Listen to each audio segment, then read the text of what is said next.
The Colorado game is over. Colorado lost. I will be honest, I usually record these videos faster than I'm recording this one tonight, but I was actually very annoyed by how that game ended. And did I expect Colorado to win that football game? No, I never picked Colorado to win that football game. Did I expect better clock management at the end of the football game? Absolutely. So that was extremely frustrating for me to watch. I did see some good things Colorado did. I saw some sloppy things that Colorado did. The entire game was sloppy. And so I don't really know what to say about the game because it was a decent game. It was a good football game. Nobody knew who was going to win the football game. Yes, Colorado got ran all over. I said in my preview video that if Colorado couldn't stop the run, they were going to be in trouble. Colorado absolutely positively could not stop the run, so they were in trouble. And I also called out that if they got turnovers, they would be able to stay in this game. And what happened? They got turnovers and they were able to stay in this game. They just were not able to stop the run. It is year 3. I did see some improvements. I did see some good things. I did see some ways that they're getting better. Do I think that they're a good football team? At this point, I'm still going 6-6. I need to see them play a couple more weeks to really get a feel. I'm at 6-6 right now. However, the game is over. They lost, but let me get into some things that I love because I need to be in a better mood because right now I'm annoyed.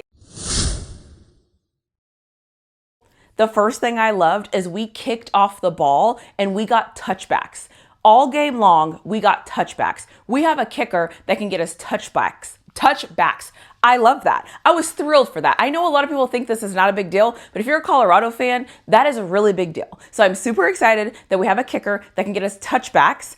Amazing. Loved that. What else did I love? Obviously the 3 turnovers. I love that Colorado was able to get 3 turnovers. Now, did Colorado do anything to get the 3 turnovers? Not really, except for on the interception. As far as the other 2 turnovers, they didn't really do anything. They were just at the right place at the right time. And hey, the stat sheet says they have 3 turnovers, so I'm going to give them the credit for having 3 turnovers. I thought the offensive line looked better. I thought the offensive line gave Salters time. So there's that. I will give them an A for that. I love that they didn't turn the ball over. I love that they held onto the ball. Ball security is always a great thing. So I love that they held onto the ball. I also love that they only had 5 penalties. Only had 5 penalties in this game. That is a plus. So I am going to give them credit for only having 5 penalties. I think that that is absolutely amazing. So shout out to them for being disciplined when it comes to penalties and shout out for them for running the ball 31 times. They got over 100 rushing yards. Again, all very positive things and a step up from what I saw last year. So I appreciate that. Be disciplined. Amazing. Don't go out there and do dumb things. Amazing. Get touchbacks. Amazing. I love things like that. So those are the things that I loved. I think as a team, if I'm going to compare this team to last year, and if you know me at all, you know I don't like comparing things to last year, but if I do compare this team to last year, they do look like a better team compared to last year within their own team. Do they look better than some other teams I've seen play? We'll leave that conversation where it's at. However, let me get into some things that I absolutely despised.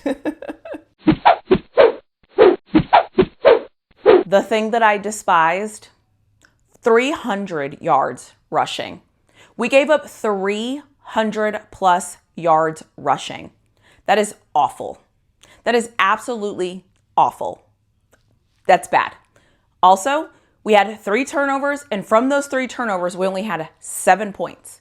That is not good. That is also bad. And that is also concerning because I believe in how you develop your team and how you go through the season.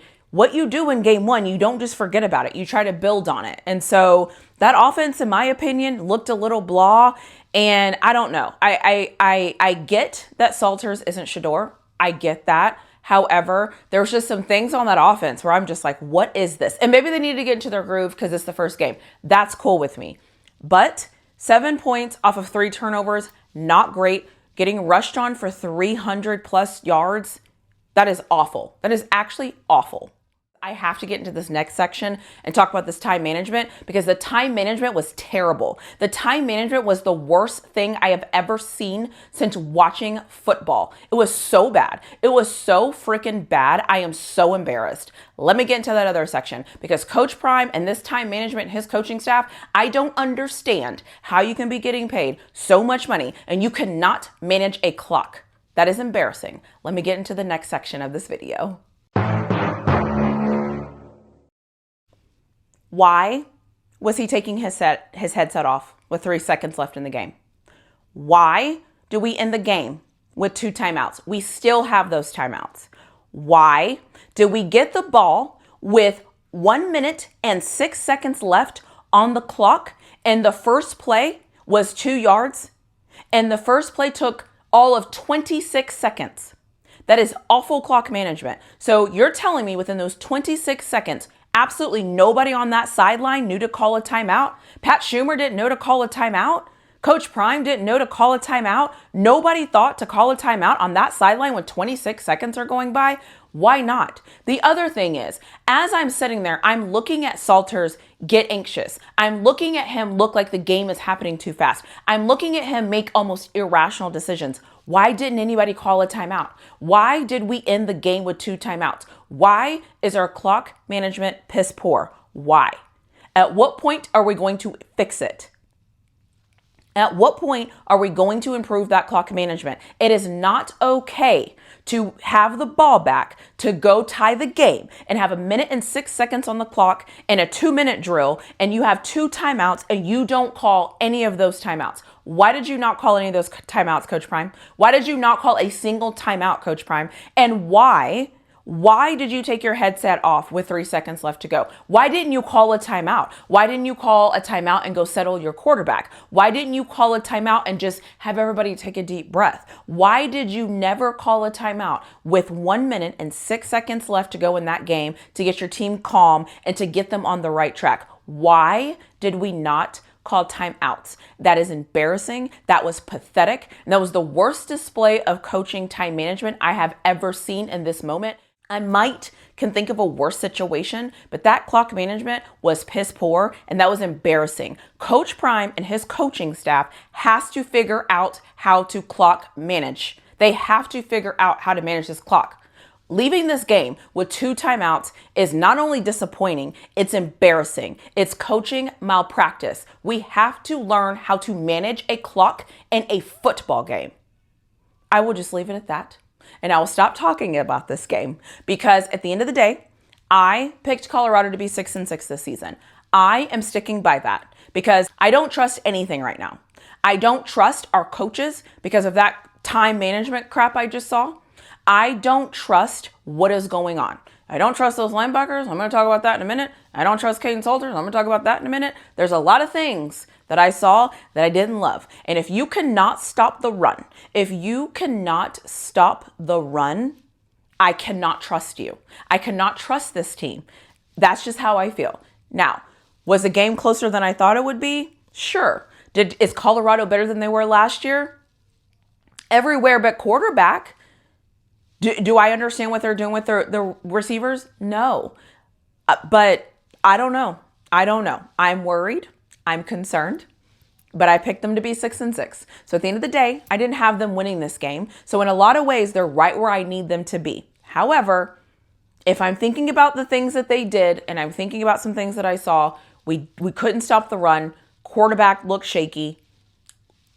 At least our offensive line gave us some time. I don't really know what to say about it, but it is what it is at this point. So like I did last year, I am going to rant here in a minute, and the rant is usually a little sped up. And so I'm going to kind of give you like an FYI or something that I'm thinking about as we continue to move forward. I'm going to see you in my next video if you don't watch the rant, but if you watch the rant, here it comes right for you, sped up.